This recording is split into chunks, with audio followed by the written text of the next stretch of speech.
Bienvenue sur Terres Intimes, le podcast qui plonge dans l'intimité et la sexualité de personnes comme vous et moi.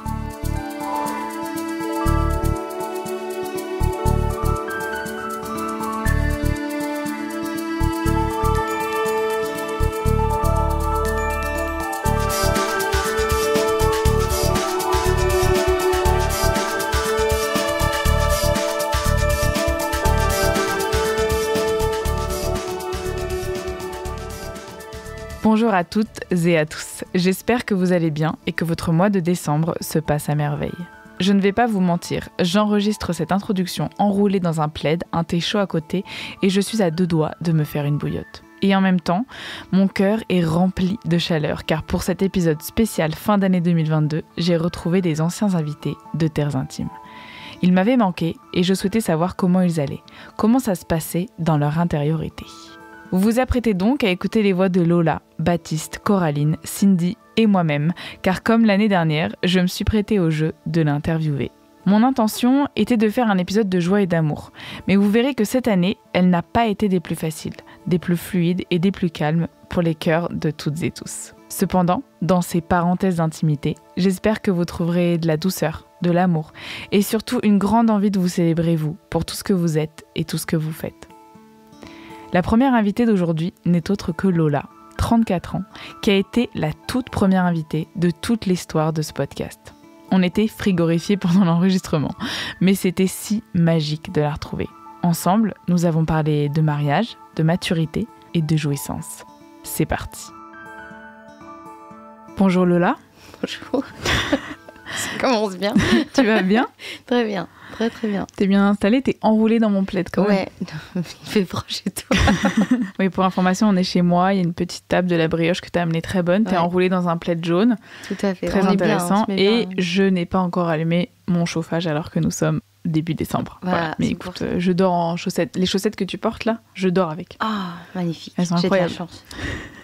Merci d'être là. T'es la première invitée de Terres Intimes de toute l'histoire de Terres Intimes. Waouh. Premier épisode et te revoilà pour l'épisode spécial Noël 2022. Ça fait plaisir. T'es contente d'être là ? Je suis très heureuse d'être là. Ça t'a manqué de parler de sexe ? Bah tu sais, j'en parle tout le temps. Donc non, ça va. Tout va bien. Mais ça m'a manqué de parler avec toi. Donc c'est parti, on a 20 petites minutes pour ça. On n'est pas obligé de parler de sexe tout du long. Donc c'est toi qui choisis les sujets. Enfin, je vais te poser des questions, tu choisis. La première, c'est quel a été ton plus grand challenge cette année ? Cette année. Attends, tu parles de 2022 ? Oui. C'est que c'est bizarre parce que pour moi, les années, c'est de septembre à septembre. Donc pour moi, on est déjà dans une nouvelle année. Je comprends. Mais attends, j'essaye. Alors, je pense qu'il a été surtout professionnel parce que j'ai eu des travaux. Mais bon, bref. Voilà, c'était des challenges au niveau de la mémoire, techniquement, de plein de choses. Donc c'était cool. J'étais très contente de travailler dans des plus grosses prods, des choses comme ça. Parce que tu es musicienne, juste oui, pour tout à poser fait. le contexte. Musicienne. C'était bien. En fait, c'est un peu la réflexion que je me suis fait. Pour moi, maintenant, dans la nouvelle année, à partir de septembre, je me suis dit, waouh, regarde ce qui s'est passé quand même l'année dernière. Et puis, non, il y a quand même eu aussi l'achat d'un appartement. Alors, en Espagne, hein, c'est pas les prix parisiens, je te rassure. C'est à peu près le même prix que la brioche ici. Non, enfin, peut-être pas. Mais bon, voilà, disons que c'était quand même... c'était un challenge, quoi, des trucs d'adultes, quoi. Des trucs d'adultes. Bah oui, quand même. Je me suis mariée aussi. Challenge, quand même. Est-ce que tu t'es mariée avec l'homme dont tu nous avais parlé et avec ce fameux animal qui est l'orgasme systématique ? Absolument. Je l'ai pas lâché, bébé. T'inquiète. Une fois que je l'ai trouvé, celui-là, c'est bien ici. Tu restes là. C'est lui. Ça va peut-être rejoindre la deuxième question. Ouais. C'est quoi ton plus beau souvenir de cette année ? Eh ben, il y en a eu plusieurs, mais je pense que le plus beau, on va dire, c'était le mariage. Enfin, les mariages, du coup, parce qu'on a fait ça en 2 fois. Le premier, c'était que avec la famille, parce que du coup, aucun de nous est français. Du coup, on a fait ça chez lui en Italie, et ma famille est venue d'Espagne. Et pas que d'Espagne, parce que ma famille, elle est un peu partout. Donc, c'était vraiment déjà, rien que ça, que ma famille se réunisse pour la première fois depuis hyper longtemps et que toutes les dernières fois qu'on s'est réunis, c'était toujours pour un deuil, donc super. Et donc là, c'était vraiment la première fois que je revoyais ma famille heureuse, quoi, en train de fêter. Enfin, ça, c'était... Mais même si le deuxième mariage a été incroyable, parce que c'était avec tous nos potes et que les potes, ils ont fait des trucs, mais... Enfin, je ne pourrais pas être plus reconnaissante, mais je pense que le côté familial et de voir ça... Enfin, maintenant, quand j'y repense, parfois, j'ai l'impression que je n'ai même pas vécu, que c'est un film, tellement c'était beau, quoi. C'est quoi ta plus grande fierté de 2022 ? Mon mariage, non. En fait, je pense que j'en ai plusieurs, quoi, parce que je pense que ça rejoint le côté du travail, où justement, j'ai surmonté mes peurs par rapport à des challenges, comme tu disais dans la première question. Au niveau du travail personnel aussi, ça continue, ça fait son petit chemin. Et puis au niveau de l'amour, surtout en ce qui concerne comment on dit, être mûr, ma mureté. Maturité. Maturité, merci, super. J'apprends à parler aussi, je suis très fière de ça. Non mais voilà, la maturité, je sens, j'ai l'impression que je mûris, mais dans le bon sens du terme. Parce que je suis toujours plus belle, plus jeune. Non mais ouais, je pense que c'est ça, c'est la fierté globale. J'ai l'impression que tout va vers l'avant, tout le temps. Que même si parfois c'est super dur et que parfois je bloque et j'ai mes crises comme tout le monde, j'ai quand même une sensation d'avancer tout le temps vers quelque chose de meilleur et quelque chose de plus travaillé, de plus serein. Et du coup, c'est cool. Comment tu te sens aujourd'hui par rapport à l'amour ? Est-ce que ça a changé quelque chose, ce mariage, pour toi ? En soi, ça n'a rien changé dans le sens où il y a beaucoup de gens qui ont fait beaucoup de projections hyper négatives avant le mariage. C'est-à-dire que comme justement les personnes qui me connaissent, pour eux, j'ai l'impression que beaucoup de gens me voyaient un peu comme un symbole justement de liberté, d'indépendance, ce qui est très cool et c'est ce que j'ai toujours voulu dégager. Et du coup, quand j'ai dit que je me mariais, beaucoup de ces personnes-là ont été hyper choquées et limite déçues. Du coup, comme si justement l'image de la femme indépendante, c'est « Ah, ça y est, tu t'es laissée englober par le capitalisme monogame ». Alors que non, en fait, c'est que... Alors oui, certes, peut-être que moi-même, je pouvais avoir une vision du mariage un peu comme ça. C'est-à-dire que, voilà, Brassens, quoi, là, non demandant mariage, oui, on est tous hippies et se marier, c'est mal, c'est capitaliste et tout. Et c'est vrai que j'avais un peu, moi aussi, cette vision-là. Jusqu'à ce que l'homme avec qui je suis, qui, malgré le fait qu'il est plus jeune que moi, il est beaucoup plus mature et sage, il m'a dit, mais tu sais, c'est pas ce que tu fais, c'est comment tu le fais. J'ai dit, donc même pour le mariage, c'était ça, quoi. C'est que, mine de rien, c'est quand on parle de pas vouloir être dans les mauvais côtés de cette société, finalement, c'est ça, c'est pas... Enfin voilà, je vais répéter ce qu'il a dit, mais c'est comment toi tu te fais tes propres choses et je me suis rendu compte que je pouvais trouver un sens au mariage qui était le mien. En fait, ça n'engageait rien de ce que j'ai l'impression qu'on m'oblige. Alors oui, quand le mec, là, le maire, il te lit les trucs et la famille et les enfants que vous aurez et les machins, tu te dis, bon, il y a du chemin à faire dans ce que la personne, elle dit, mais en fait, tu t'en fous, tu le fais pour ce que tu veux et lui, il peut... D'ailleurs, moi, je faisais plein de blagues à ma famille, discretos, pendant qu'il disait ces trucs et voilà, je me suis bien marrée. J'ai loupé la question, c'était quoi ? Ah, l'amour, voilà. L'amour. Quoi ? Si l'amour a changé ?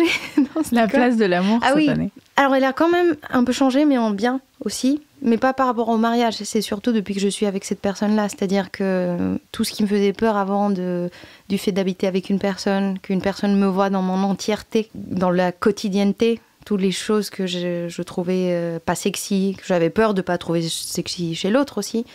Là, au contraire, c'est le fait de créer quelque chose à deux, de si beau, où justement je peux me sentir moi entièrement, tout le temps, dans tout ce que je fais, dans tout ce que je suis, et me sentir aimée comme ça, justement, c'est là où j'ai trouvé ma liberté.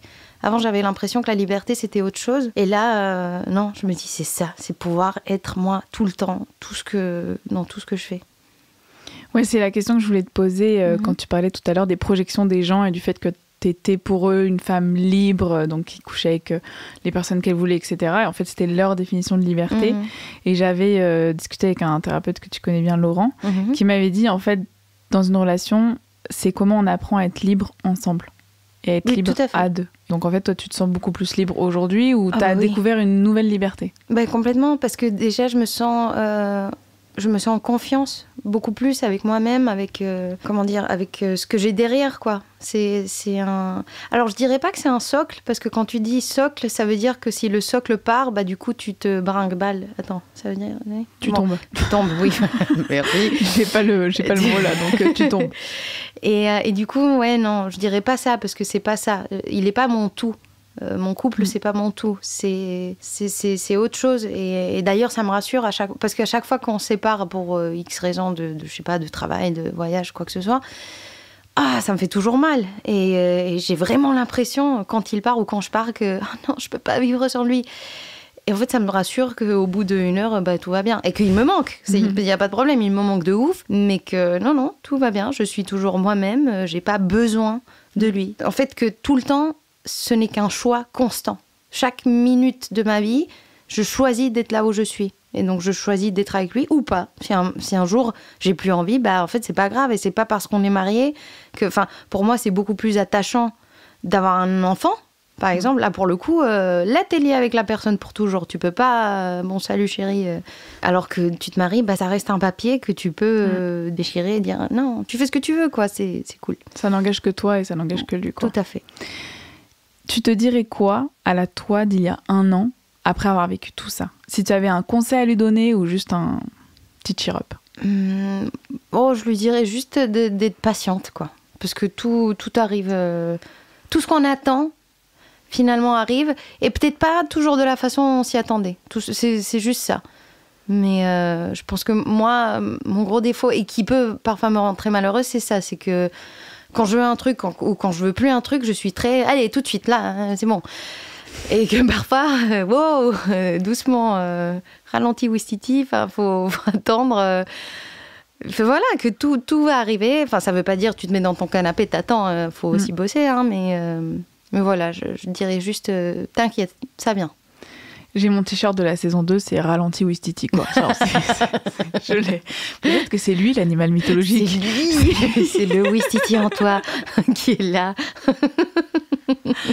Qu'est-ce que tu te souhaites pour l'année 2023 ? Je me souhaite de continuer comme ça, avec pensée positive et en ayant moins peur quand j'ai des moments de crise, en acceptant que les moments de crise sont essentiels, ils doivent être là, et du coup en paniquant un petit peu moins quand ils arrivent, alors que je sais très bien que ça va passer et que, c'est vraiment le truc débile de, tu sais très bien que c'est une crise, que c'est pas permanent et que ça t'emmène ailleurs.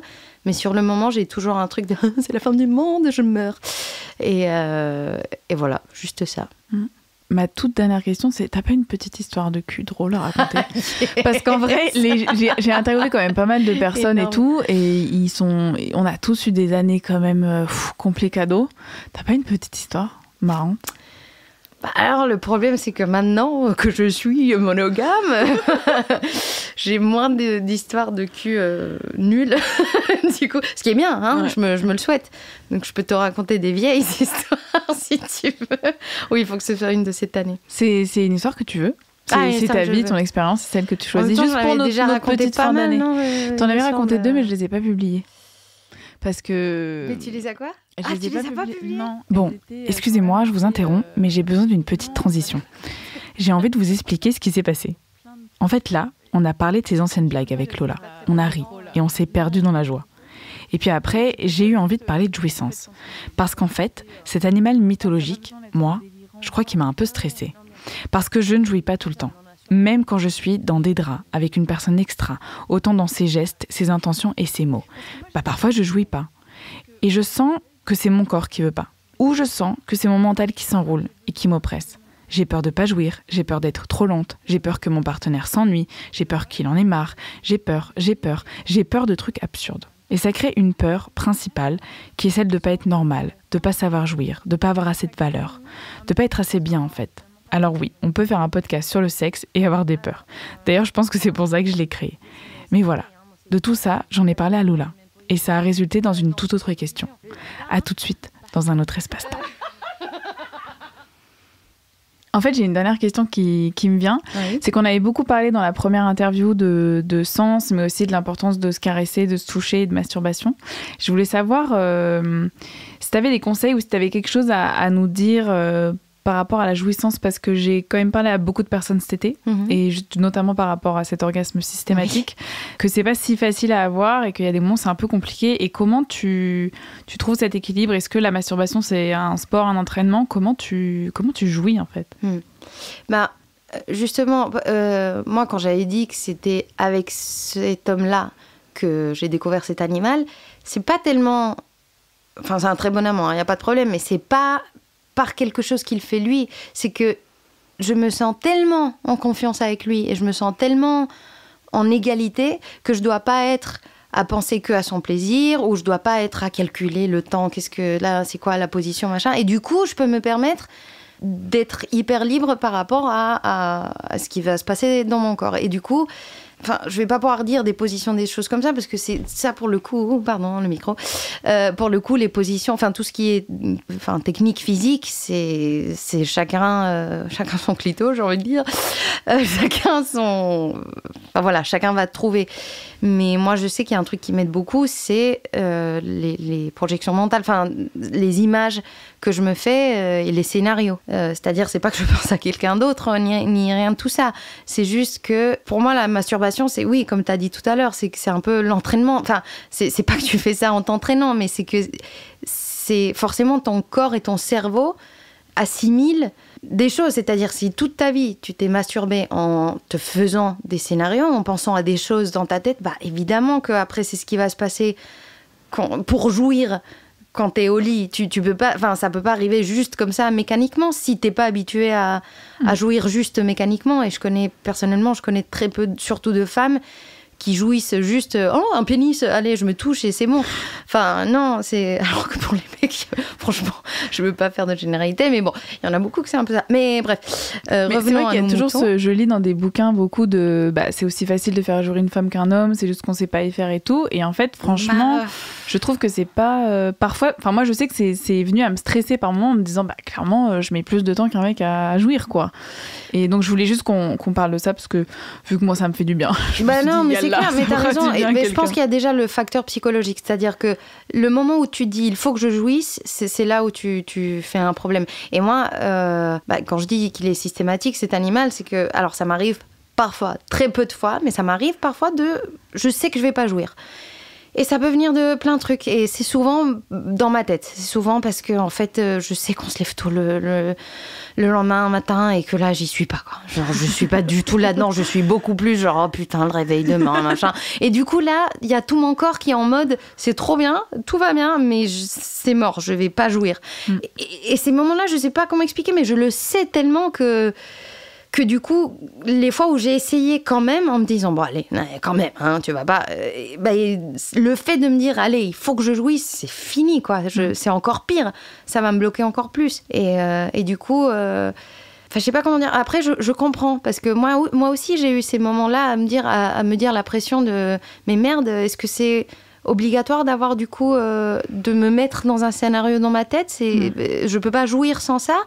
Et en fait, bah, c'est pas si grave, c'est que c'est vraiment ce que ton corps est habitué à faire ou pas. Et parfois, j'ai pas du tout besoin parce que je sais pas, parce que sur le moment, je suis tellement excitée. Mais par exemple, ce qui va me faire jouir, c'est le fait de conscientiser ce qui est en train de se passer. C'est-à-dire de dire, oh mon Dieu, là en ce moment, il y a sa bite. Genre la bite de ce mec que je kiffe qui est en moi. Et voilà. Et je jouis juste avec ça. Parce que je sais pas, je suis hyper excitée. Et ça me suffit. Et ben, il y a des fois où je me dis ça. Et bon, non, ça me suffit pas. Allez, je vais me dire qu'en fait, c'est un chevalier qui vient dans la taverne. J'en sais rien, tu vois. Chacun son truc. Mais bref, et en fait, c'est pas grave. Il faut juste arrêter de se mettre la pression.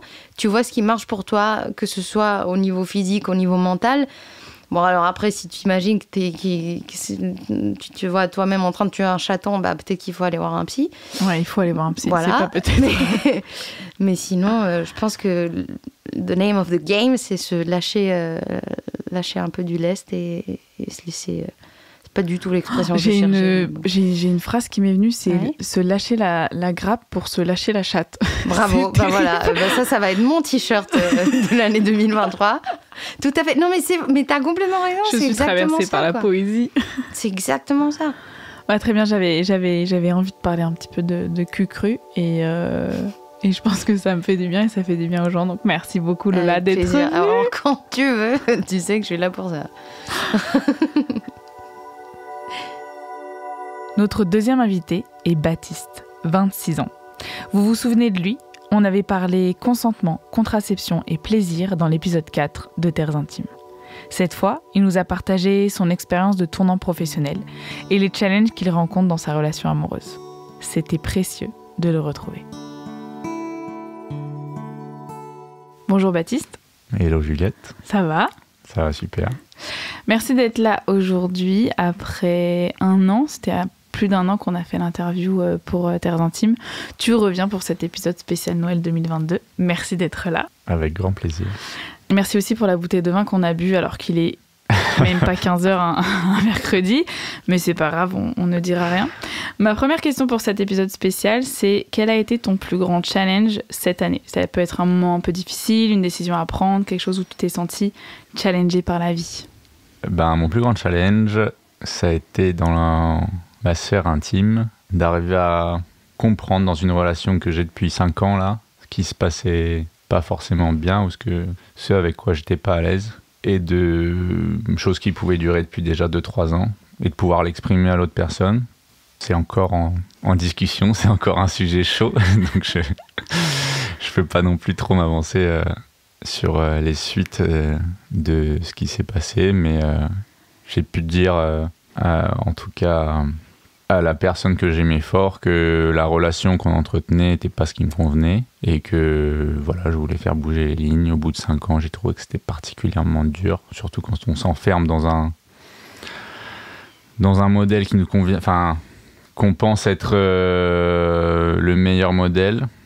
Il s'avère que ça fait 2 ans du coup qu'on est en relation à distance, pour donner un peu de contexte, et que c'est pas toujours facile.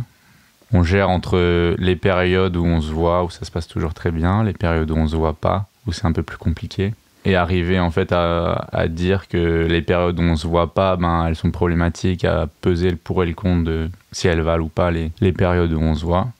C'est des discussions qu'on a pu entamer et du coup, depuis qu'on a mis le doigt dessus, c'est des sujets qu'on creuse, mais dont la réponse est toujours pas trouvée. Mais gros challenge de devoir lancer ces discussions. Juste après lui avoir parlé pour la première fois de tout ça, qu'est-ce que tu as senti intérieurement ? Est-ce que tu as senti un peu plus de stress ou tu as senti une liberté ? Moi, j'étais juste après ça, pendant et juste après, j'étais en larmes, mais après, j'étais complètement libéré. Je supportais une sorte de poids psychologique depuis un certain temps dans la relation que j'ai libéré en exprimant le fond de ma pensée. Beaucoup de moments où j'avais été dans la retenue pour justement apaiser tous nos échanges.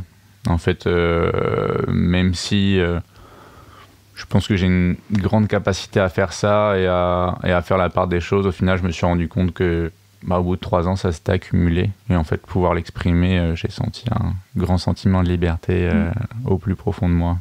Tu m'as dit que quand vous avez eu ces conversations où tu es retourné dans le vrai, finalement, tu es vraiment allé dans qui t'étais, ce que tu avais envie de lui exprimer.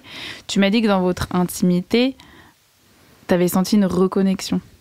Ouais, clairement, c'est assez... de prime abord, c'est un peu... je m'y attendais pas. On a eu des discussions très très dures, des fois au bord à la limite de se dire on arrête tout. Et l'heure d'après, on était dans notre meilleure partie de sexe.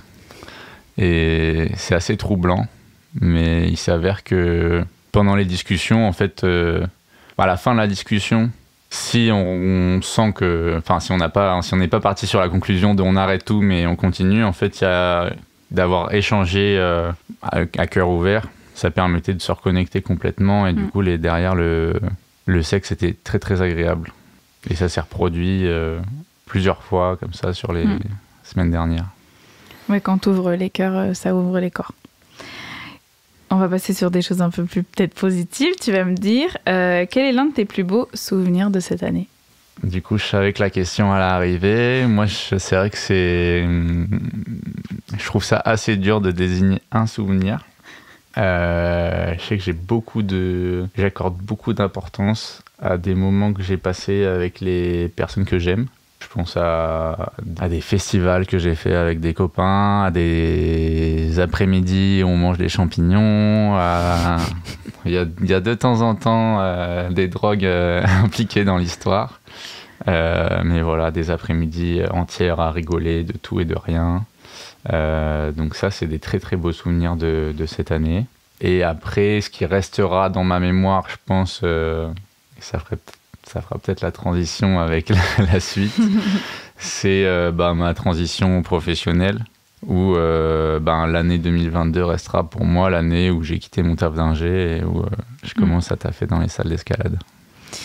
Donc par rapport à la question qui vient, c'est ça dont tu es le plus fier cette année ? Ouais, sans aucun doute. C'est marrant parce qu'en soi, ça m'a pas paru comme le plus gros challenge pour moi, mais des retours que j'ai et de la satisfaction que j'en retire a posteriori. En fait, je suis très content de l'avoir fait et je peux dire qu'aujourd'hui, j'en suis fier. D'avoir passé 8 mois à lâcher mon salaire d'ingé, lâcher mon rythme de vie et me concentrer sur une passion qui est l'escalade et en faire mon métier, sachant que j'ai toujours aimé globalement tous les sports et que j'ai toujours voulu travailler un peu là-dedans, mais que c'était pas... Ça m'a jamais été indiqué comme une voie possible ou digne. Et donc là, je suis très content d'avoir fait ce petit virage. Mais c'est vrai que je me souviens quand tu m'as dit que tu changeais, j'étais tellement contente. Tu m'as dit, mais c'est ouf, j'ai l'impression que les gens sont beaucoup plus contents que moi-même. Il y a comme une fierté, je pense que ça vient rassurer les gens dans cette possibilité de si je veux changer, j'arriverai à faire le pas parce que tu montres l'exemple en faisant le pas. Et d'ailleurs, c'est marrant parce que ton taf aujourd'hui, c'est d'ouvrir les voies à l'escalade. Tu me connais, moi, j'aime bien les trucs un peu symboliques. Donc, j'aime beaucoup te voir ouvrir les voies pour les gens peut-être autour de toi. Quelle place a eu l'amour cette année pour toi ? Eh ben, je dirais compliqué, surtout en cette fin d'année. Il y a eu beaucoup d'amour toute l'année, beaucoup de discussions tumultueuses en fin d'année. C'est les vagues de la vie, quoi. Il y a un teaser de Terres Intimes. On enregistre cette interview et le teaser de Terres Intimes sort la semaine prochaine. Et dans ce teaser, je parle du fait que j'ai besoin d'amour aujourd'hui et je vis l'amour de plein de manières différentes avec les amis. Tu sais, je t'ai parlé du fait que je m'étais ouverte à un spectre d'amour, etc. Et dedans, je dis les amours que je veux. Et il y a l'amour de ma sœur, l'amour de mes frères. Et la première phrase que je dis, c'est l'amour de mes amis qui me cuisinent une ribambelle de pancakes un dimanche pluvieux. Et celle-là, je l'ai écrite parce que une semaine avant, j'étais allée chez toi et tu m'avais cuisiné une ribambelle de pancakes. Donc un petit big up love pour toi en 7 minutes. Un grand merci. Est-ce que tu pourrais nous partager un moment phare par rapport à ta sexualité ou à ton intimité ? On en a un peu parlé, mais quelque chose, un livre, un podcast, une prise de conscience, quelque chose que tu as eu et qui a un peu peut-être changé ton rapport à l'intimité. Ouais, du coup, on en a parlé un dimanche de pancakes. On a parlé du bouquin de Jouissance Club.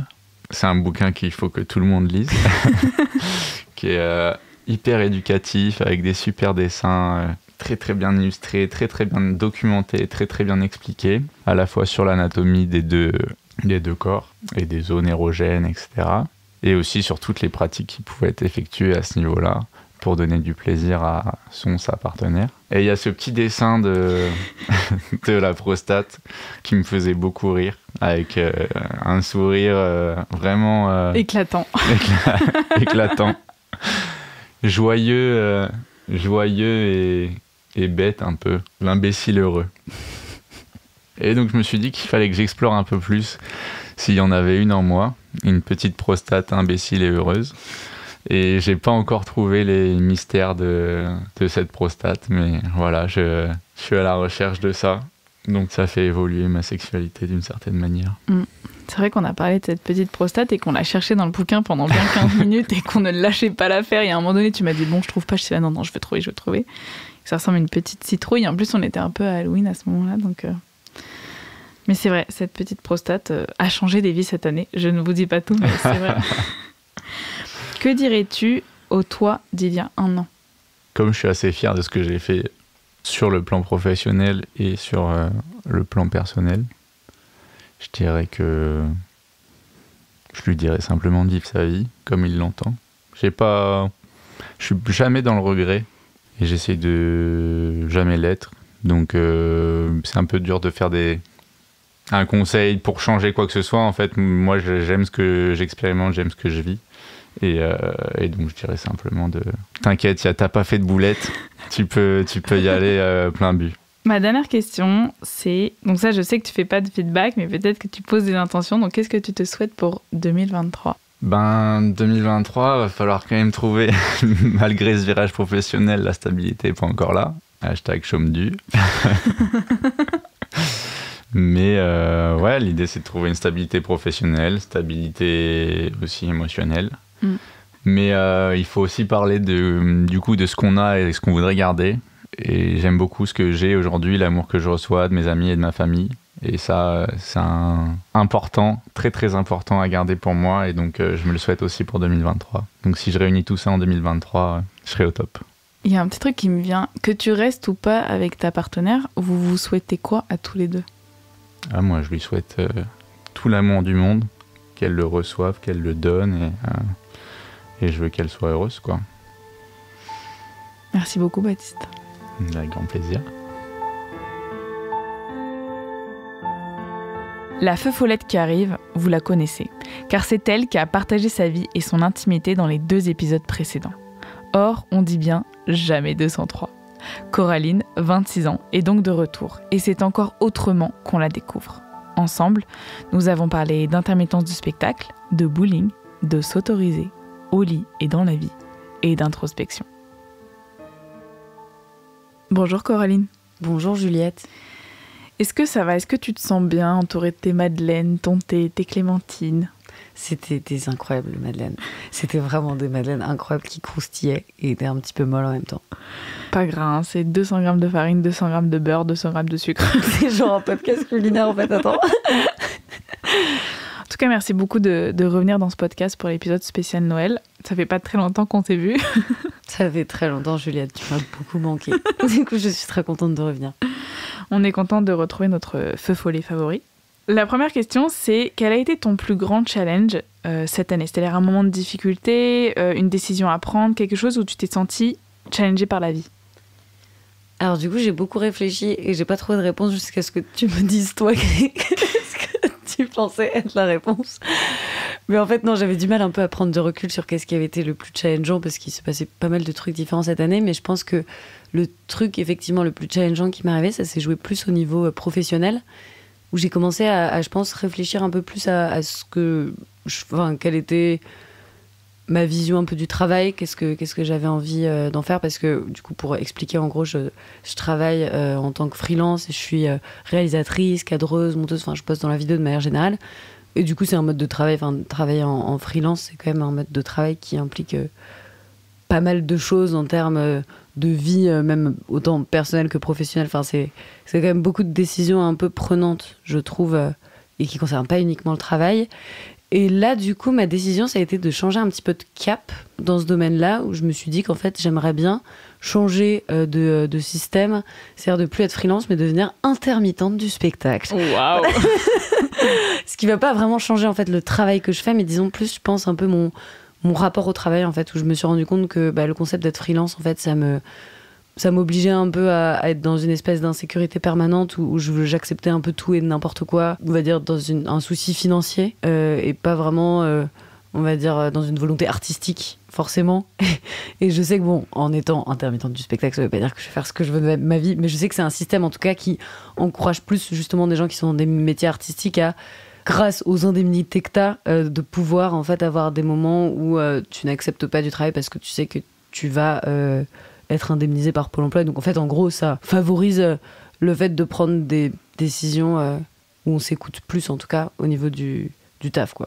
Et du coup, c'était un peu challengeant parce qu'en fait, c'est quand même remettre un peu en question de ce que j'ai fait. Genre, ça a été un peu galère de devoir annoncer à tous les gens avec qui avec qui je travaille d'habitude, ok, on va changer, on va faire ça. Et c'était un peu, je pense, un boost dont j'ai eu besoin parce que c'est sympa de temps en temps, je pense, le changement. Enfin, je sentais que j'avais besoin de changement. Et justement, j'avais tous mes copains qui étaient plus un peu dans ce délire de l'intermittence, justement, qui me disaient, je pense que ça te correspondrait plus, ce serait un peu plus sécurisant pour toi, en fait. Tu serais pas tout le temps en train de d'accepter des trucs par peur ou quoi de l'avenir et ça va peut-être te faire prendre de meilleures décisions. Donc je me suis dit let's go. Donc ça c'était le truc cool mais compliqué mais là je suis dedans, on y est presque. J'ai bientôt mes heures, voilà. Bravo. Franchement, j'ai beaucoup de personnes de ma famille qui sont intermittentes de spectacle et c'est vraiment une galère.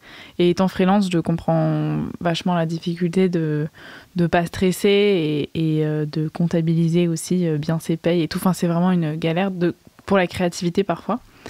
Donc c'est pour ça que je pensais que c'était une bonne idée. C'était que terres intimes, c'est les terres intérieures et tout. Mais le travail, ça fait quand même partie de notre intimité. Est-ce que tu peux nous parler de l'un de tes plus beaux souvenirs de cette année ? Oui, c'est un souvenir trop mignon. En fait, j'explique. C'était, je pense, à peu près en février ou en mars. Non, en février ou en janvier, en fait, je sais pas, au début de l'année. Bref, il faisait froid. Et en fait, alors c'est un souvenir qui est associé à ma relation de couple actuelle avec mon copain actuel. Et en fait, c'était super mignon, mais je crois que c'était une soirée en particulier. On était allé faire un bowling, trop mignon.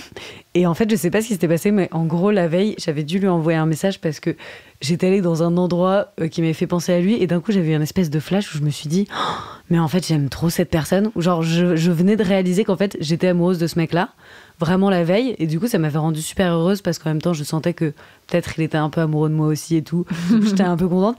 Et je sentais qu'il y avait un truc, enfin, qu'on s'approchait progressivement, on va dire, du premier je t'aime trop mignon. Et du coup, cette soirée-là, nous sommes allés au bowling. Et je sais plus exactement comment ça s'est fait, mais oui, non, si, en gros, lui, il m'a dit un truc du style oui, hier, j'ai failli t'envoyer un message, mais je l'ai pas fait. En fait, c'était un message trop mignon. Il me disait qu'il m'aimait. Et du coup, bref, au final, je crois qu'à ce moment-là, on était en train de boire un verre au bowling. Mon Dieu, c'est... Bref, le bowling n'a aucune importance dans cette histoire. J'étais d'ailleurs très nulle ce soir-là. Mais bref, et du coup, il m'a montré ce message. Et c'était un message trop mignon où il disait qu'il m'aimait. Et ça m'a rendue super heureuse parce que quand on a commencé cette relation, je pensais vraiment pas tomber amoureuse de lui. Et ça m'a vraiment surprise de ressentir ses émotions. Et c'est quand même hyper agréable d'aimer quelqu'un et que cette personne vous aime aussi. Donc, c'était vraiment le souvenir, disons, le plus intense, heureux, cool. Après, j'aime pas catégoriser les souvenirs. En vrai, j'en ai eu beaucoup de très cool dans la suite de cette relation. Genre, c'était pas le meilleur moment de notre relation. Enfin, voilà, non, mais il n'y a pas de problème. Je sais qu'en posant cette question, quel est l'un de tes plus beaux souvenirs, c'est super dur. Mais c'est juste un souvenir qui t'a mis en joie et que j'avais envie que les gens entendent pour qu'eux aussi soient joyeux. Tu vois ce que je veux dire ? Ça m'a grave mis en joie à ce moment. Aller faire du bowling aussi, c'est super le bowling. Ça faisait combien de temps que t'étais avec lui ? Ça faisait 3 mois, je pense. Et pourquoi tu pensais pas tomber amoureuse de lui ? Bah, je sais pas, au début, je m'en fiche. Je l'aimais vraiment. Mais au début, j'étais pas particulièrement attachée. En fait, je l'aimais bien, vraiment, mais j'avais l'impression qu'on était vraiment trop différents sur des tas de points pour que je puisse ressentir un truc qui ressemble à de l'amour. Et surtout, j'avais vachement l'idée en tête que quand je rencontre une personne, dans les premiers instants, je vais savoir si je vais tomber amoureuse de la personne ou pas. Et là, il s'avère que j'avais ressenti que ce serait pas le cas. Et en fait, je me suis trompée du coup. On aime se tromper dans ces cas-là. Non, en général, vraiment, je le ressens directement dès la première semaine où, même si ça n'arrive pas tout de suite, je sens vraiment qu'il y a un switch entre être attaché et bien aimer quelqu'un à vraiment ressentir des sensations physiques de l'amour, on va dire. Et c'est vrai qu'avec lui, je m'y attendais pas. Et en fait, c'est que je le connaissais pas du tout. En fait, j'avais une image de lui qui n'était pas conforme à la réalité de qui il était, on va dire. Parce qu'il a mis du temps aussi, je pense, lui, à se livrer vraiment plus à moi et se montrer qui il était vraiment. Et une fois que j'ai compris qu'il était vraiment, je me suis dit, mais super, en fait, j'aime beaucoup ce garçon. Voilà. C'est quoi ta plus grande fierté de 2022 ? Je crois que ma plus grande fierté de cette année, c'est que j'ai beaucoup réfléchi. Je me suis grave pris la tête cette année, c'est génial. Non, en fait, je pense que... Non, mais réfléchi dans un bon sens, en fait. Je crois que j'ai commencé à me poser beaucoup de questions. Enfin, ça faisait déjà quelques années que ça arrivait, mais j'ai l'impression qu'il y a eu un switch dans moi, ma manière de me poser des questions, où c'est devenu vraiment plus concret. Oui, c'est un peu comme si j'étais passée d'une période insouciante de ma vie à un truc de plus de conscience, et ce qui peut avoir l'air d'être très chiant là sur le papier comme ça. On se dit flamme juste, en fait ça devient une adulte quoi, trop bien. Mais non, et justement en fait de vivre ça, de me dire que je me pose des questions et en même temps du coup de réfléchir à plein de choses, déconstruire des tas de sujets de relationnels, sexualité qu'on a pu évoquer d'ailleurs dans notre précédent podcast. Et donc vraiment, c'est vraiment tombé dans cette année où justement je me posais vraiment toute cette question et il y avait plein de choses plein de connexions qui se mettaient en place dans mon esprit, on va dire, où je comprenais des choses. Et justement, je l'ai vécu de manière agréable, c'est-à-dire que j'ai toujours grandi avec l'idée que l'insouciance c'était quelque chose d'incroyable. Et en fait, je me suis dit, en fait, c'est sympa aussi de faire les choses en conscience et de réfléchir. Ça n'enlève pas la beauté des choses et de la vie. Et du coup, voilà, ça s'est fait avec joie, on va dire. Quelle place a eu l'amour cette année ? Une super place, plein d'amour, plein de love. Oui, pas que l'amour romantique, on va dire. J'ai l'impression que cette année, je me suis peut-être un peu moins éparpillée dans mes relations, où avant j'avais peut-être un truc un peu de... Facilement, en plus à Paris, on rencontre beaucoup de monde, on voit plein de gens, et des fois ça peut avoir l'air peut-être un peu, je vais pas dire superficiel, mais on va dire qu'on peut rencontrer vite plein de monde et que ce soit assez léger, on va dire, comme conversation. Et je sais pas, j'ai eu un besoin de me resserrer plus vers mon noyau central de proches de ma vie. Donner plus de temps à ma famille, même j'ai ma sœur, des cousins, etc., qui sont assez proches de moi en âge. En plus, on a pas mal grandi ensemble et qui sont des gens qui sont hyper proches de moi aujourd'hui, qui habitent pareil aussi à Paris. Donc, à vraiment on va dire, donner plus d'importance à ces relations-là, à ces liens-là, et ou en tout cas en amitié, être plus dans la qualité que la quantité. J'aime pas dire ça, mais en gros, ouais, essayer de donner un peu moins de place aux mondanités de la vie, on va dire. Et genre... profiter de soirée chill, juste regarder un film avec ma sœur ou mon cousin. Ouais, avec les gens avec qui t'as vraiment un lien, quoi. C'est ça, exactement. Donc je dirais que je sais pas si c'est trop une réponse à la question. Mais si, c'est l'amour dans toutes tes dimensions, quoi. Voilà. Est-ce que tu pourrais nous partager un moment phare par rapport à ta sexualité ou à ton intimité ? Ça peut être un moment ou une prise de conscience que t'as eue dans un livre, un podcast, un film, une décision que t'as prise vraiment par rapport à toi et ton intimité, quelque chose qui a un peu transformé ta vie, même si c'est un petit peu fort de dire transformer ta vie. Waouh. En plus, c'est le truc où il faut que je réponde vite et tout, ça va être galère. J'ai pensé à un truc où je pense que j'ai pris conscience de ça vraiment cette dernière année, et pas mal dans des discussions avec mon copain actuel, justement, où je me rendais compte qu'en fait, dans mes relations sexuelles, j'étais quand même pas mal conditionnée par beaucoup de choses, enfin, comme dans... genre beaucoup d'autres domaines d'ailleurs, j'ai l'impression. Je suis quelqu'un de très influençable en fait, je pense, tout simplement. Et j'ai l'impression que un peu tous les rapports que j'ai vécus dans la séduction, c'est-à-dire sentir que ma place était plus dans un rôle passif, on va dire, c'est-à-dire un truc où je vais être moins à l'initiative, je vais me laisser faire, je vais être moins dans la force de proposition, de moi aller vers les autres. Et j'ai remarqué qu'en fait c'était un peu le cas aussi dans ma sexualité, c'est-à-dire que j'avais du mal en fait à prendre un rôle de... je sais pas trop comment dire, de pouvoir, d'initiative, enfin, avant d'être vraiment en confiance avec une personne. Enfin, en tout cas, je vais le faire, mais je vais me sentir quand même beaucoup plus à l'aise dans le rôle où c'est, en tout cas, dans une relation avec un mec, le mec qui va venir me chercher, qui va être plus, lui, à prise d'initiative, à me séduire, à être à l'initiative d'une relation sexuelle, etc. Et en fait, j'ai réalisé, justement, en parlant avec mon mec, on se rendait compte, souvent, en fait, quand on couche ensemble, c'est vachement plus souvent lui qui va venir vers moi que l'inverse. Et je m'en rends compte et en fait ça me saoule parce que j'aimerais vachement plus être capable de prendre ce rôle et c'est comme si je me l'autorisais pas en fait. Et comme si en fait j'avais tellement grandi dans des schémas de domination on va dire classiques où c'est les meufs prennent pas ce rôle, genre je sais que rien que dans tous les schémas de séduction c'est toujours dans ce sens-là que ça se passe, en tout cas en France. Mais moi, j'ai vraiment grandi avec ces schémas-là en tête. Et en fait, ça me semble être un pas de géant de devoir, moi, faire ça, en fait. Donc, autant dans la séduction que la sexualité. Pareil, draguer un vrai mec, ça me semble improbable, en fait. Tout, on va dire, dans ce sens-là. Et donc, c'est vraiment un truc dont on a beaucoup parlé. Je dirais pas que ça a changé, mais en tout cas, j'ai réalisé que j'avais envie que ça change plus et que je reprenne un peu le pouvoir à ce niveau-là. Et en fait, ça passe juste... déjà par le fait d'en parler, en fait, je trouve que ça aide beaucoup. Et notamment aussi, genre, dans ma consommation du porno, genre, j'ai commencé à me mettre au porno audio. Attention, intéressant. Ah, t'écoutes Vox ? J'ai commencé à écouter, ouais. Mais d'ailleurs, il faudrait que j'y retourne parce que je me suis abonnée, en fait, et j'y suis pas allée. Putain, merde. Et en fait, je sais que comme j'ai l'impression d'avoir la recette facile si j'ai envie, par exemple, de regarder un porno, d'avoir un orgasme moi-même toute seule. Je sais exactement ce qu'il faut que je regarde. Je sais qu'est-ce qui marche, quelles sont les recettes qui fonctionnent. Et en fait, j'ai l'impression que c'est un peu un cercle vicieux. Justement, si j'ai envie d'évoluer dans ce truc-là, de pouvoir prendre du plaisir dans le fait d'être plus à l'initiative, on va dire, dans une relation sexuelle, par exemple, si je m'enrichis que d'images où c'est toujours la même chose, où c'est toujours le mec qui va venir séduire la meuf, etc., en fait, forcément, je pense que ça changera pas. Et justement, le fait de regarder du porno audio, ça ouvre vachement plus de perspectives parce que ça laisse beaucoup plus de place à l'imaginaire. Et j'ai l'impression que rien qu'en écoutant des épisodes, en fait, j'ai réussi à me transposer dans d'autres rôles que ces rôles de un peu dominant, dominé, enfin sans que ça rentre dans des trucs BDSM, hein, mais c'est vraiment limite vachement plus subtil, je sais pas trop comment décrire. Mais disons que ouais, en fait, juste essayer de me dire que je peux avoir n'importe quel rôle en fait et que je peux sortir de ce conditionnement que j'ai reçu depuis mon existence, ma naissance, que sais-je, enfin voilà. Ça me parle parce que moi je sens que dès qu'il y a une once de domination ou un peu un truc comme ça de soumission, je sens que je vais me sentir très vite mal à l'aise et c'est comme si je m'interdisais d'explorer ces phases-là un peu domination-soumission parce que justement on a été construit un peu avec ça et j'ai l'impression que ça va tout de suite être négatif, il faut pas y aller.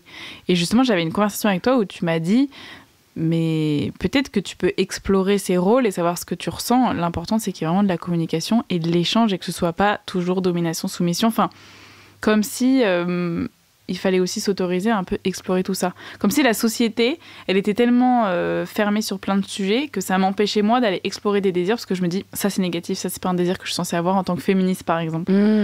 Et ça m'avait vachement marqué quand tu m'avais dit, mais juste peut-être autorise-toi à aller explorer ça, mais juste vraiment dans la communication, le consentement aussi, et vraiment juste pas mettre de jugement sur les ressentis que tu pouvais avoir.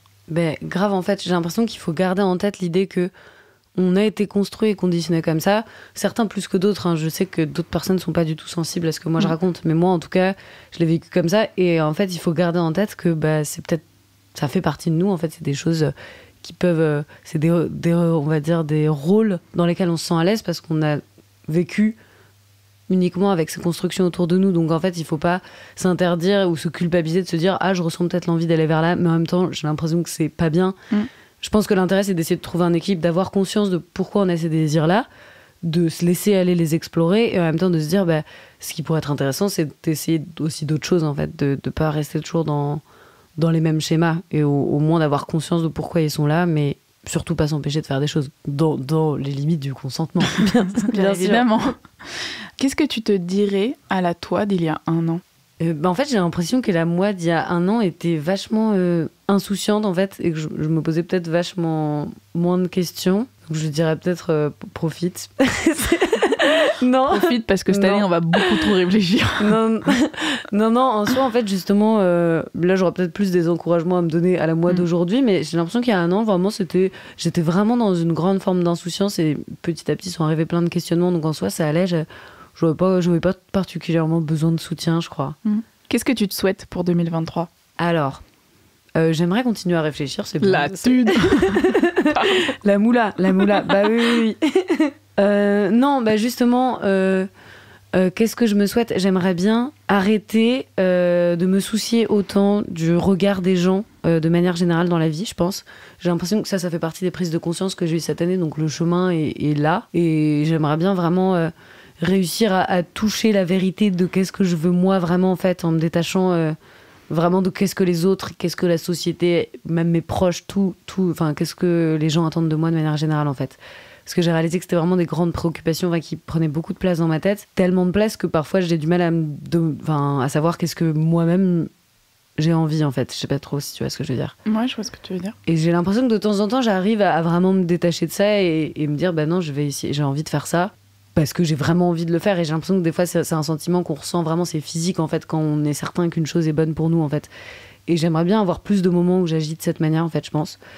Et pareil aussi, arrêter d'agir, en fait agir pour les bonnes raisons en fait. Par exemple, pas agir non plus par peur, c'est quelque chose que je fais pas mal aussi des fois. Et c'est, je pense, une mauvaise raison. Et typiquement justement mon idée de switcher de régime et aller plus vers l'intermittence, ça me permet par exemple dans le travail de pas prendre une décision parce que je vais avoir peur de plus avoir de travail, etc. Et genre, je vais avoir une sécurité qui va me permettre de laisser plus de place aux bonnes décisions, en fait, j'ai l'impression. Je dis ça, en fait, ça se trouve, ça va être affreux. Je me rends compte que ça va être bien pire. Je vais juste galérer comme une merde à faire mes heures. J'en sais rien. Non, mais tu veux faire l'expérience, en tout cas. Non, mais c'est ça. Et a priori, ouais, c'est vraiment plus ça. Donc, en fait, agir, on va dire, plus en conscience de qu'est-ce que je veux vraiment moi, en me détachant de toutes les préoccupations extérieures que sont la peur ou le regard des autres.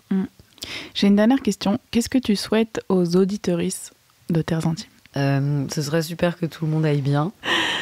Non, d'aller bien, c'est cool. C'est très vaste. Hein, alors, mais après, il faut pas juste aller bien. Hein, vous pouvez aussi, très important d'ailleurs, c'est bien aussi d'aller mal. N'hésitez pas à aller mal. Enfin, je sais que moi, quel conseil à chier. Non, mais vraiment, en fait, je sais pas comment dire, mais je sais que par exemple cette année, j'ai eu des moments où je me suis sentie pas bien, et des fois j'étais pas bien de pas être bien.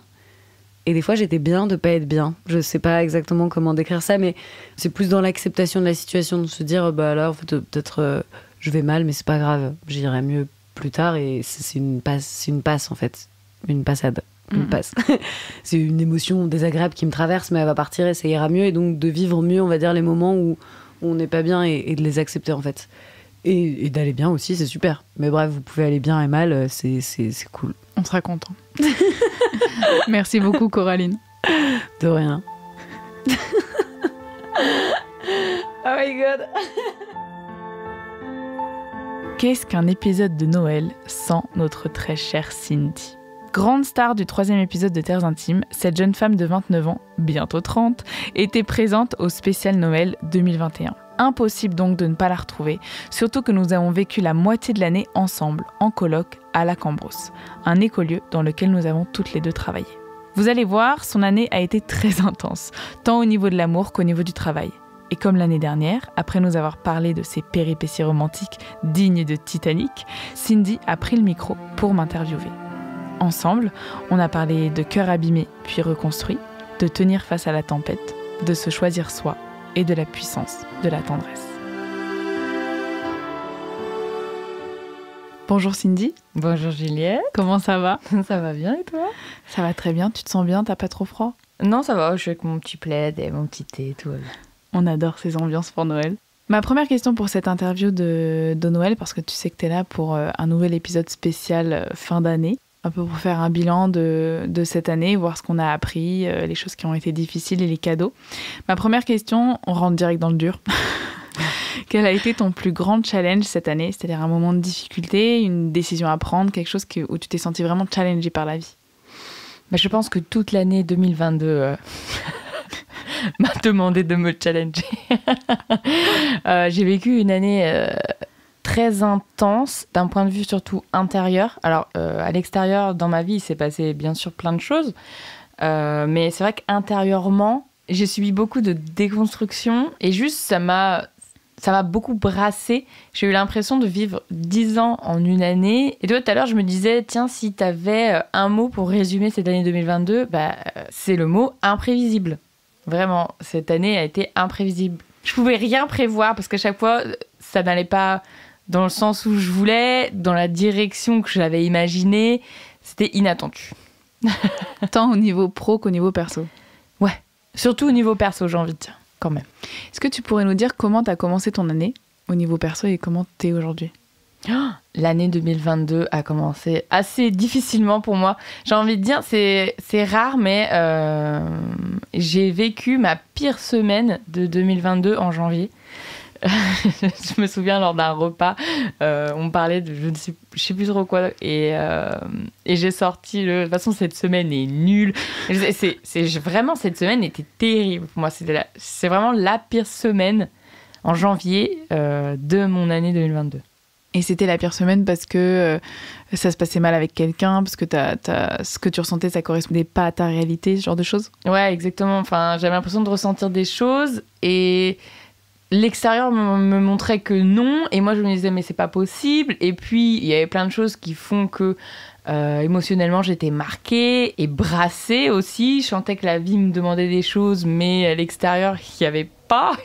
Je voyais pas en fait où il voulait en venir et je comprenais rien. J'étais perdue et du coup, c'était la pire semaine.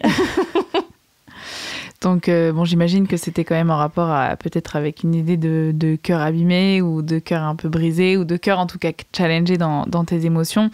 Et c'est vrai que dans ces moments, on sent que la vie nous demande d'avancer, mais on sait vraiment pas par où aller. Et aujourd'hui, comment tu te sens émotionnellement ? Aujourd'hui, ça va beaucoup mieux. Je sens que... Bon, j'ai toujours ces hauts et ces bas émotionnels, mais je pense qu'ils sont attraits aussi à toute femme. Mais je sens que que c'est beaucoup moins intense, en fait, que c'est revenu plus ou moins à une sorte d'équilibre qui oscille comme les battements d'un cœur, mais d'un cœur qui bat tendrement, quoi. Pas un cœur qui vient de faire un marathon. Et tu parles du fait que c'est attrait à toute femme dans l'idée que dans notre cycle, on vit plein d'émotions. Oui, voilà, exactement. Okay. Nous, tout le monde sait que le cycle féminin, il y a quand même des hauts, des bas, c'est assez montagne russe, mine de rien. Bon, après, ça va dépendre de chaque femme et comment elle le vit, mais moi, je sais que pour ma part, mon cycle influence beaucoup sur mes émotions, et selon la semaine où je suis, je vais pas réagir pareil à une phrase toute bidon, quoi. Ouais. Voilà. Est-ce que tu peux me parler de l'un de tes plus beaux souvenirs de cette année 2022 ? Alors, je dirais que j'en ai pas juste un. Ok, j'en ai un peu plusieurs. Il y en a quelques-uns qui me viennent, donc je vais les dire. Il y en a un, en fait, on est au bar. Je suis avec Dora et Melvin. Et il y a ma sœur aussi. En fait, on est au bar. On est parti manger au restaurant. Parce qu'on est dans une petite campagne et genre, c'est un peu le seul truc. Donc, c'est la sortie de la semaine. Et on se rencontre, en fait, il y a un concert de rock. Et juste, cette soirée était merveilleuse. On a tellement ri. Ensuite, il y en a une autre, un moment passé avec toi, Juliette et Dora, dans la petite maison où j'habitais en Vendée, enfin dans les Deux-Sèvres. C'est le moment où on rigole le soir, on lâche un peu la pression des stages qu'on a fait à la Cambrousse et les lumières sont allumées et je hurle « c'est pas Versailles ici !» Et ça nous a valu un tel fou rire que ça, j'en garde un très bon souvenir. Et le deuxième qui était fort intense, en fait, c'est quand mon chéri actuel, en fait, me répond par message comme quoi que il se lance dans l'aventure avec moi. Et ça, je me souviens, ça reste quand même un moment fort de mon année 2022. Donc voilà. Le cœur abîmé a été pensé à ce moment-là. Ouais, ça a commencé. C'est vrai que cette année, j'ai commencé pas mal à bosser à la Cambrousse. J'étais entre Paris et la Cambrousse où donc toi tu travaillais. Et je vivais avec toi. Et il y avait souvent Dora qui était une aide sur place. Et on a vécu des moments assez extraordinaires. Je suis tout à fait d'accord. C'est quoi ta plus grande fierté cette année ? Alors ma plus grande fierté, je dirais que c'est mon émancipation. J'ai vraiment... Donc j'ai travaillé à la Cambrousse quasiment toute l'année 2022. Puis, fin de l'été, j'ai déménagé. Je suis rentrée dans ma région, en Champagne-Ardenne. Et donc là, je sentais qu'il fallait pas que je reproduise les anciens schémas, que je me trouve mon petit chez moi, que je m'installe dans ma vie active en tant que femme, que j'étais sortie de cette adolescente semi-femme ado, quoi. Et là, maintenant, j'étais une femme et il était temps de montrer à la vie que j'étais prête à recevoir ce pourquoi j'étais faite, en fait. Et ça passait aussi par le fait d'avoir mon chez-moi. Donc, je suis fière d'avoir sauté cette étape parce que, mine de rien, c'était un petit truc qui me faisait peur. Voilà. Et ça se passe bien, toi et ton petit chez toi. Je suis contente. C'est cosy, c'est shabby chic, comme on dirait. La question d'après, c'est une question, mais je pense qui rassemble un peu ce que tu nous disais sur tes difficultés et le fait que le plus grand moment, un de tes plus grands moments, c'est le message de ton chéri actuel. C'est quelle place a eu l'amour cette année ? Est-ce qu'il y a d'autres choses qui te viennent en tête ? Ouais, je pense que l'année 2022, quand même, même si elle m'a challengée au niveau professionnel, mais je me sentais quand même beaucoup plus à l'aise dans le niveau professionnel que dans le niveau relationnel, tu vois. Relationnel, amoureux. Pour moi, l'année 2022, ça a été les montagnes russes au niveau relation amoureuse, quoi. Je sentais qu'on me demandait de faire des choix aussi, et parfois, ça prenait peut-être un peu plus de temps que prévu, et ouais, c'était tendu parfois. Est-ce que dans tes choix, ça a un lien avec l'estime que tu as de toi ? Est-ce que tu penses mériter ? Ouais, complètement.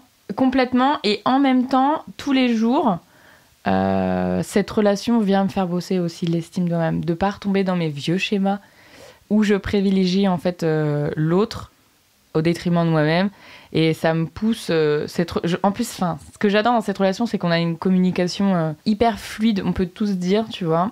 Et ça, c'est juste un cadeau de pouvoir dire à l'autre tout ce que tu as sur le cœur, tes peurs, tout en fait. Ça, c'est juste trop bien. Et je sais plus de comment on en est venu à dire ça. Non, c'est le fait que l'amour a eu beaucoup de place cette année. Oui. Et effectivement, tu es avec quelqu'un aujourd'hui par rapport à l'estime de toi-même qui te fait bosser ça. Mais comme tu as une belle ouverture communication, bah, tu y arrives en fait. Tu as cet espace aussi d'être toi et de te privilégier dans la relation. Exactement. C'est ce que tu voulais dire. Merci pour cette synthèse. Mais avec grand plaisir. Est-ce que tu pourrais nous partager un moment phare, donc là on est vraiment dans les grands moments de ton année, par rapport à ta sexualité ou à ton intimité? C'est un moment où tu as eu peut-être une prise de conscience ou un livre, un podcast, ou vraiment quelque chose où tu sens que ça a impacté ou ça a influencé ton monde intérieur? Bah déjà, le fait d'être avec mon partenaire là, ça me reconnecte aussi à prendre le temps et à la jouissance aussi. Parce que bon, voilà, ça se passe très bien et du coup, c'est juste trop chouette. Le moment phare de ton année, bah je jouis en fait. Donc ça, c'est les moments phares de mon année. C'est juste génial. Non, mais je sais que tous les deux, on est assez ouverts sur la sexualité sacrée et on a comment... Enfin, désolée, ça dérive complètement, c'est plus sur la même question, mais maintenant, on sent que intimement, on se connaît suffisamment, ou assez, quoi, pour...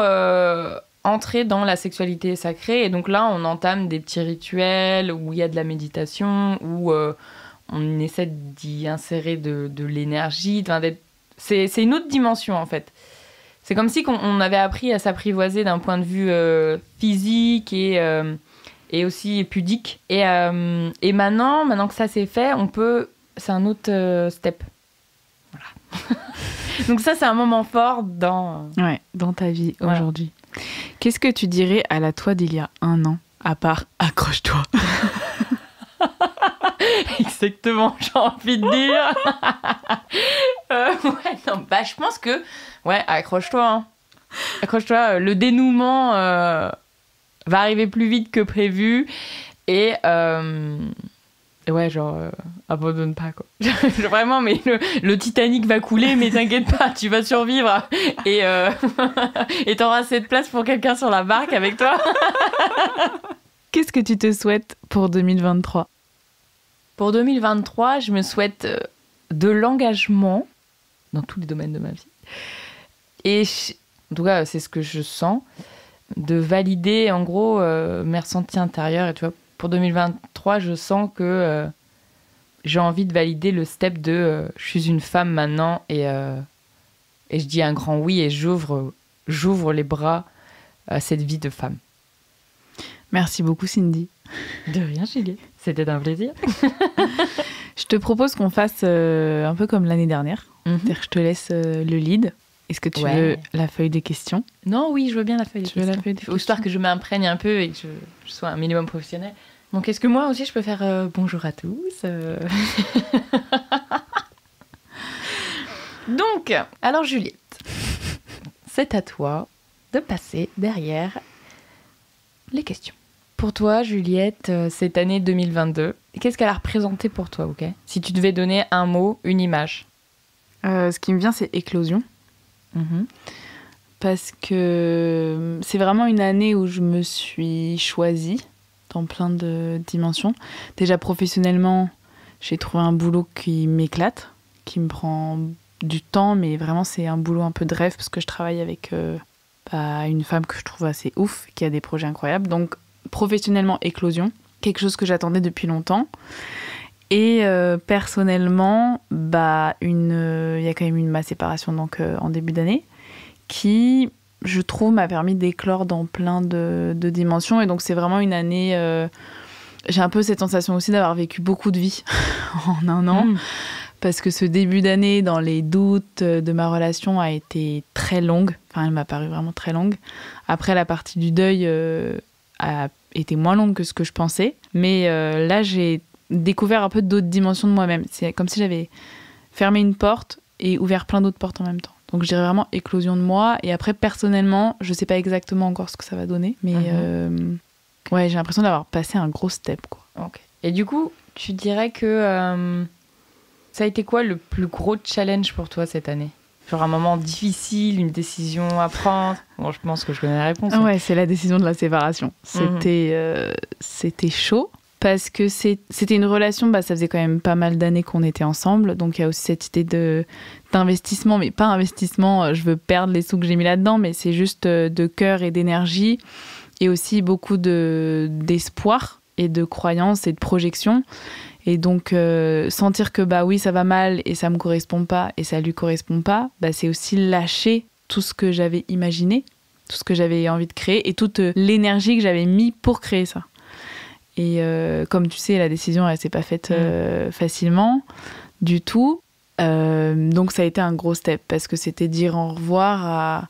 Ouais, quand même une grosse partie de ta vie. Ouais, une grosse partie de ma vie, une personne importante de ma vie parce que voilà, même si on a envie de rester proche et c'est quelqu'un qui est important pour moi, etc., ça reste perdre à ce moment-là ma personne préférée.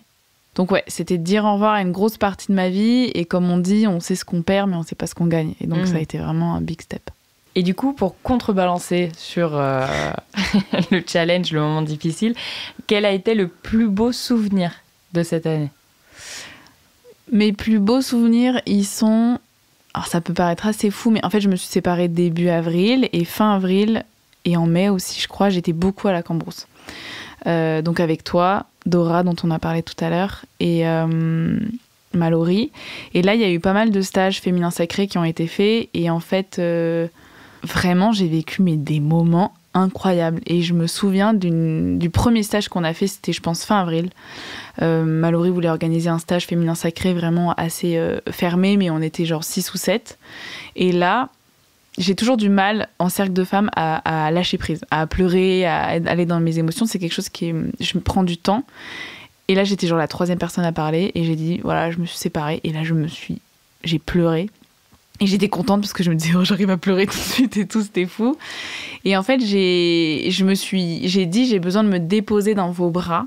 Et en fait, pendant les quelques jours après, il n'y a eu que du soin. C'est-à-dire que j'ai été entourée de personnes qui ont pris soin de moi, je me suis déposée, j'ai reçu, j'étais avec des personnes que j'aime énormément et j'en garde un souvenir mais dingue de cet amour et je pense que c'est vraiment là où dans tout mon corps et tout mon être j'ai senti le sens du mot sororité.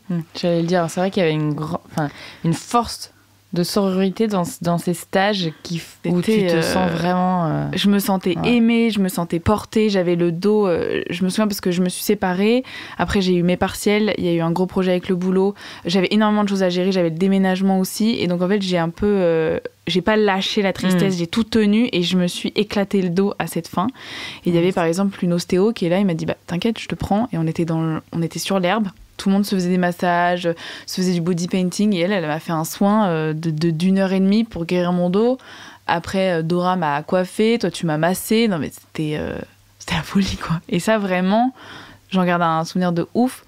Et après, ça c'est les gros trucs, mais les détails du quotidien sont quand même beaucoup de souvenirs avec toi le matin où tu te réveilles à 6h30 en mode c'est parti, today is gonna be a good day et moi je suis pas réveillée et cette joie de vivre dans ce lieu avec toi, j'avoue que ça c'était big up pour cette année quoi. Pour remettre le contexte aux gens qui nous écoutent, en gros, je travaillais à la Cambrousse en 2022 et Juliette venait plus ou moins tous les 15 jours pour travailler avec Mallory et Juliette vivait avec moi dans ma petite maison. Donc, on était coloc tous les 15 jours pendant une semaine, 10 jours. Ouais. Voilà. Et ça se répétait à chaque fois. Ça se répétait et ça a duré 7 mois quand même. Ouais, donc voilà. Très bien. Et donc, ta plus grande fierté en 2022 ? Moi, du coup, j'aimerais quand même dire que moi, j'ai quand même une fierté par rapport à toi en 2022. Je trouve ça beau à quel point tu as décidé de te choisir toi. Parce que dans tes choix, dans les décisions que tu as prises, ça révèle quand même une grande... Enfin, on sent que tu disais oui à toi, tu vois. C'était plus la Juliette qui fait pour les autres, et là, c'est la Juliette qui fait pour elle, et basta, quoi. Et tant pis pour les autres, moi, je me choisis moi, et ça je trouve que c'est... moi, c'est la fierté que j'ai pour toi, en tout cas.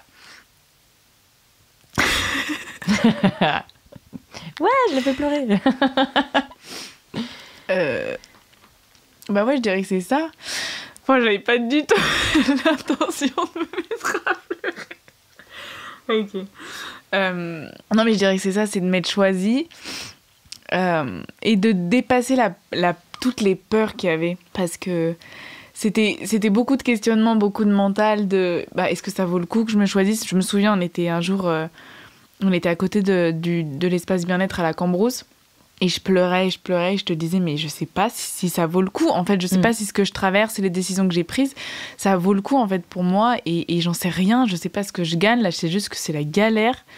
Et aujourd'hui, avec l'aide du recul, c'est vraiment... je sais que ça a été des décisions compliquées, que ça a été dépasser le mental, les doutes et la peur de mal faire. En fait, il y a eu beaucoup de moments où j'ai cru que je savais pas aimer, en fait, correctement. Et donc cette année, le reste de l'année m'a fait comprendre que si, je sais aimer, et c'est juste que j'avais besoin d'être aimée autrement, et j'avais besoin d'aimer autrement, etc. Donc ouais, la fierté de m'être vraiment choisie et d'avoir osé. Mais en tout cas, merci pour tes mots, ça m'a retourné la tête. Mais du coup, est-ce que tu regrettes au final tous ces choix ? Non. Non, je regrette pas. Je regrette pas, et c'est surtout, je me sens en gratitude d'avoir créé l'espace. Parce qu'en fait, ça a été des choix qui ont été compliqués, mais c'est comme si, juste avant, je m'étais créé cette petite communauté. Et je pense que la vie me l'a offert, et donc je suis en gratitude de me dire, bah ouais, c'était compliqué, mais en fait, tout le reste, tous les mois d'après, la vie me disait, c'est pour ça que t'as pris ces décisions-là. Et donc, ouais, vraiment beaucoup de gratitude et de fierté en même temps d'avoir vécu ça, quoi. C'est beau. Bon, et du coup, quelle a été la place de l'amour pour toi ? Parce que bon... Il y a peut-être eu des spoiler petites surprises. Je me suis séparée, voilà, et après, deuil. Et je suis allée sur Bumble quelques mois après. Après, sur Bumble, j'avais plutôt une intention de déjà voir si j'étais capable d'apprécier quelqu'un d'autre, d'avoir du désir, d'avoir envie d'embrasser. Déjà, l'idée d'embrasser quelqu'un d'autre, c'était chaud patate. Et il s'avère que j'ai pas eu beaucoup de dates Bumble. J'en ai eu genre un. Et ça s'est plutôt bien passé. Et donc, j'ai cette personne qui est dans ma vie aujourd'hui. Et c'est très léger. Et je pense que la place de l'amour, elle est beaucoup plus large que ça. Mais je pense à ça parce que ça m'a fait du bien de sentir que non, je suis pas incapable d'être aimée, je suis pas incapable d'aimer. Enfin, je sais pas encore où en est l'amour dans tout ça, mais c'est vrai que ouais, quand tu me dis parler d'amour avec ce petit rire, bah ouais, voilà, je vois quelqu'un et ça fait vachement de bien. Enfin, moi, ça me fait vachement de bien. Je crois que lui, il est plutôt content aussi. Et voilà, donc ça, c'est plus le côté relationnel de où en est mon cœur aujourd'hui. Bah, il est vraiment en train de connaître d'autres choses et je pense que c'est ça dont il avait besoin. Ça confirme aussi certains choix, etc. Mais c'est surtout la place de l'amour. C'est l'amour, il est beaucoup plus large que ce que je pensais. C'est-à-dire que là, cette année, j'étais beaucoup à la Cambrousse, donc j'ai développé des amitiés incroyables. J'ai découvert la sororité, mais je parlais d'un stage, mais c'est aussi avec toi et Dora. Enfin, moi, regarder un film avec mes deux copines un dimanche après-midi et se faire des gratouilles, des massages. Il y en a une qui va pas bien un soir, je la masse. L'autre, elle va pas bien, je serai là, je te tire les cartes, je te fais un chocolat chaud. Cet amour-là, de beaucoup plus large que juste la relation, parce qu'avant, je fonctionnais trop comme ça. En fait, toute mon année, c'était que de l'amour. C'était que ça, envers toutes les personnes autour de moi et surtout aussi envers moi-même. Donc ouais, je découvre plein de formes d'amour. Ouais, l'amour est universel et non cantonné à... Exactement, et ça, j'ai eu besoin de l'apprendre. Du coup, si on rentre un peu dans l'amour relationnel, est-ce que tu pourrais nous partager un moment phare par rapport à ta sexualité, ton intimité, quelque chose qui t'a marqué, donc ça peut être une prise de conscience, une décision, quelque chose que t'as vécu. Ouais, il y a un mot fort pour moi cette année, c'est la tendresse. J'ai redécouvert une certaine forme de tendresse et ce date Bumble là, si ça n'a pas duré 3 jours comme normalement un date Bumble peut durer dans l'imaginaire de Je papillonne après m'être séparée, c'est la tendresse. Et vraiment, je pense que mon corps et mon être et mon cœur, on était en besoin de tendresse. Et le fait je pense aussi que en fait, c'est pas un hasard d'avoir vécu tous ces mois à la Cambrousse, à avoir accepté la tendresse de femme. Je pense que je me suis vraiment rendu compte, ok, ça, je l'ai. Et en fait, de le redécouvrir dans une relation, Ça, c'était fou. Enfin, vraiment, c'était... Il y a un matin, clairement, je le dis, je sais pas, je me réveillais et puis la personne que je vois, je sais pas, elle m'a caressé le bras pendant... Bon, moi, je dis 25 minutes. Lui, il me dit, c'est un ressenti 25 minutes. Clairement, c'était 3 minutes. Mais en fait, c'était ce truc de juste de tendresse gratuite, de douceur. Sans rien attendre. Juste rien. Juste, bah tiens, un petit cadeau de tendresse comme ça. Et ça c'était je sais que c'était très fort pour moi. Et ça paraît tout simple, mais c'était super fort. Et du coup, tu dirais quoi Désolée, je dis beaucoup du coup, mais je suis pas une professionnelle. Donc, tu dirais quoi à ta toi d'il y a 1 an? Ça va bien se passer. Accroche-toi. C'est ce que tu me disais d'ailleurs il y a 1 an. Oui, c'est vrai, je n'arrêtais pas de te dire ça. T'arrêtais pas de me dire ça va bien se passer. Bah, il y a 1 an, c'était pile 1 an, c'était vraiment déjà beaucoup de questionnements. On avait des conversations avec mon ex sur ok, on sent que ça se passe pas bien, on va trouver des solutions. Donc on était quand même conscient qu'il y avait des choses à changer.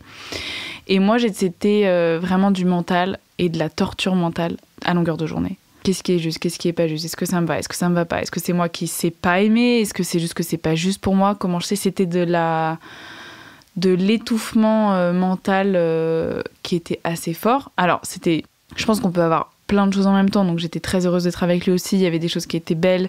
À cette période, l'année dernière, j'ai fait l'interview de Noël et je sais que je parlais de nous et de comment on vivait notre sexualité et ce qu'on avait appris. Et cet amour et cette gratitude, ils sont là, ils sont dans mon cœur, ils sont présents. Et la terreur de se dire, ok, cette relation, elle va peut-être se terminer. Et toute la torture derrière qu'il y a, les questionnements, c'était vraiment chaud. Mais l'inconnu, ça fait peur de toute façon. Et je sentais physiquement, mais j'étais épuisée, quoi. Enfin, hier, je parlais avec quelqu'un et je disais, mais en fait, je me suis sentie creusée. Donc, je me dirais, tu vas y arriver, parce que j'y suis arrivée. Enfin, j'ai réussi à prendre les bonnes décisions pour moi. Et mon ex-partenaire, il a pris les bonnes décisions pour lui. Je pense vraiment qu'on a fait un bon team working sur la séparation. On a fait ça avec beaucoup de maturité, je trouve. Donc voilà, je lui dirais, fais-toi confiance et juste un peu plus de douceur pour toi-même. Et donc aujourd'hui, c'est ce que j'essaie d'appliquer.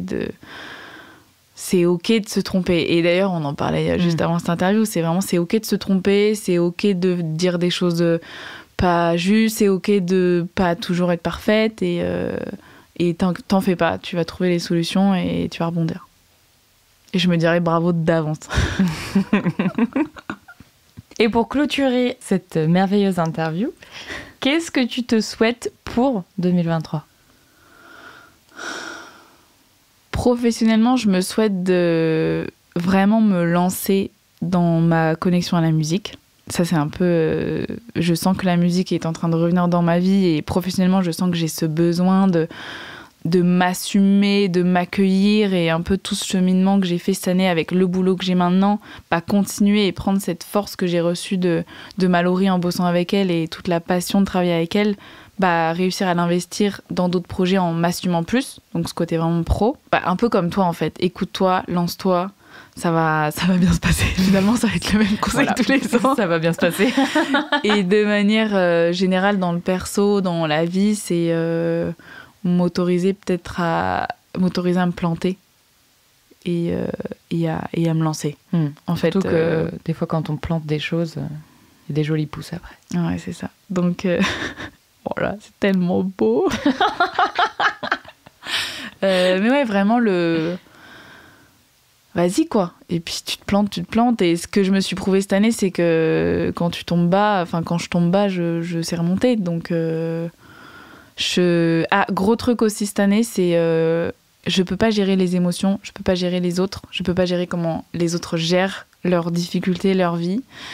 Et donc, je peux pas essayer de calculer pour eux. Donc, faire confiance pour moi aux autres. Parce que quand je dis me tromper, c'est que je me trompe, ça va être injuste pour la personne. Il y a trop de prise de conscience. Il y a des choses qui m'appartiennent pas. Et donc, me concentrer sur ce qui m'appartient moi et me lancer, faire confiance et beaucoup de douceur. Eh bien, c'est parfait. Nous allons clôturer là-dessus, sur la douceur. Merci beaucoup, Cindy, pour cette belle interview. Et moi, du coup, ça me fait direct penser à une chanson douce que me chantait ma maman. Allez, des bisous. Des bisous. Merci pour votre écoute de Terres Intimes. Ce podcast est une création de la plateforme Juliette fait la révolution, dédiée à l'écologie intérieure. Merci à Théo au mixage son, Déborah pour les portraits des invités et Didier à la musique. Surtout, merci aux invités pour leur voix et leur authenticité et merci à vous pour votre écoute. Si l'épisode vous a plu, n'hésitez pas à le partager à vos proches. Je vous dis à bientôt en 2023.